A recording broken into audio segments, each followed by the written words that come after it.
Let's start simple. What's a hoard? Picture a dragon's treasure, but buried by regular folks, not fire breathers.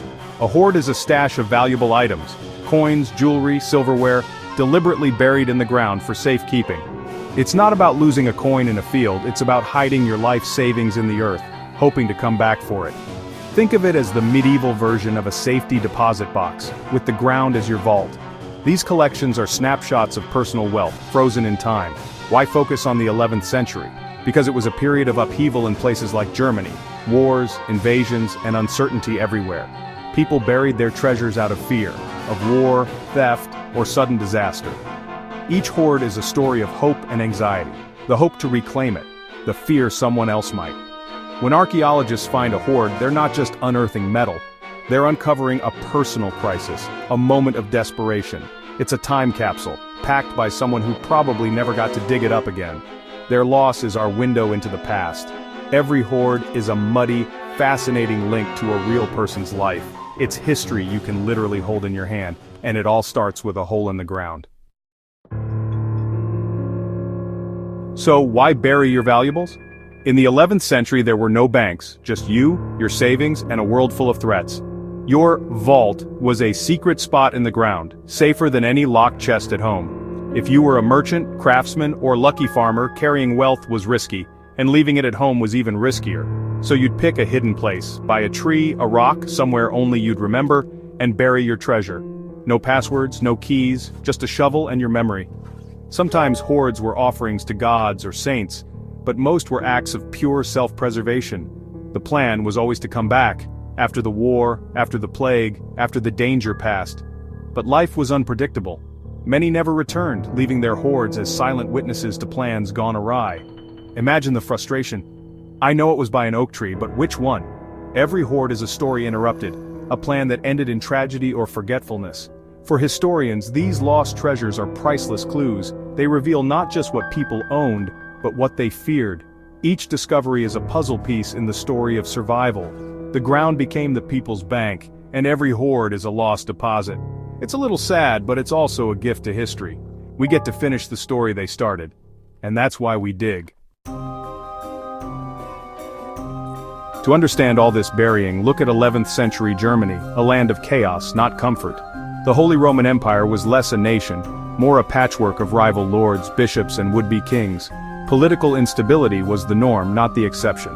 The investiture controversy, a power struggle between pope and emperor, sparked decades of civil war and chaos. Armies marched, alliances shifted, and ordinary people were caught in the crossfire. Local feuds added to the turmoil. Dukes fought counts, brothers fought brothers, and villages burned. Lawlessness was common, and security was a luxury few could afford. Your farm, your savings, even your life could be swept away by someone else's war. In this world, trust was scarce and danger was everywhere. Burying your wealth wasn't paranoia, it was survival. The sheer number of hoards from this era shows it was a widespread response to living on the edge. People hid their treasures, hoping for peace that rarely came. Each hoard is a silent testament to a century of fear and uncertainty.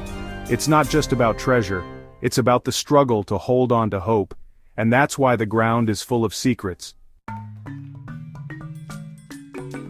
Sometimes luck strikes. Someone stumbles on a hoard that's waited 1,000 years underground.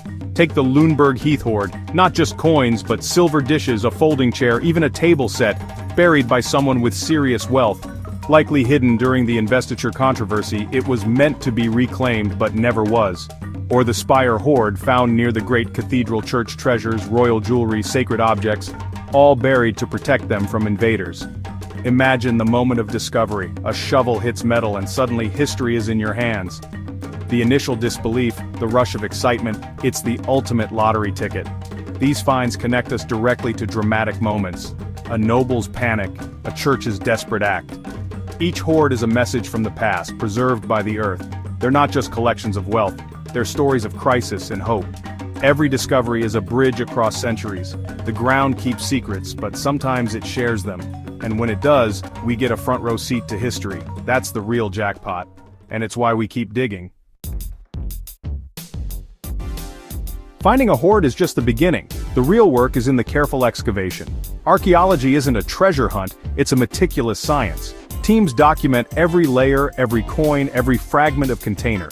The way items are buried, neatly stacked or hastily dumped tells us about the urgency and mindset of the owner. Even the soil and container matter. Was it a pot, a bag, a box? Each detail is a clue. It's like a 1,000-year-old crime scene investigation. The thrill isn't in the gold but in the knowledge gained. Each hoard is a new puzzle, challenging what we thought we knew.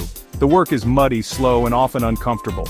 But the reward is a story brought back to life. You're the first to see these objects since they were hidden. It's a profound responsibility. To treat the past with respect, and to tell its story right. In the end, it's not about treasure. It's about understanding. Hoards aren't just about silver and gold. They're about people. Each buried stash is a personal story, a glimpse into a life interrupted. Imagine Conrad, a merchant, hiding his savings as war approaches, hoping to return but never getting the chance. His secret dies with him until centuries later someone unearths his coins. Suddenly, Conrad's fear and hope are brought back to light. Every hoard is a final message, a human story frozen in time. Archaeology isn't just about objects, it's about lives lived and lost. We study coins and artifacts, but we also imagine the hands that held them. Each discovery is a small tragedy, but also a victory for our understanding.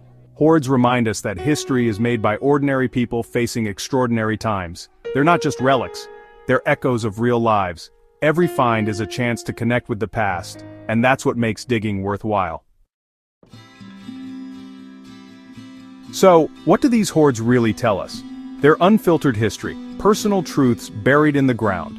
Unlike biased chronicles, a hoard shows what someone truly valued and feared losing. By studying coins and objects, we map ancient trade routes and economic networks. A German hoard with English or Byzantine coins proves a world more connected than we imagine.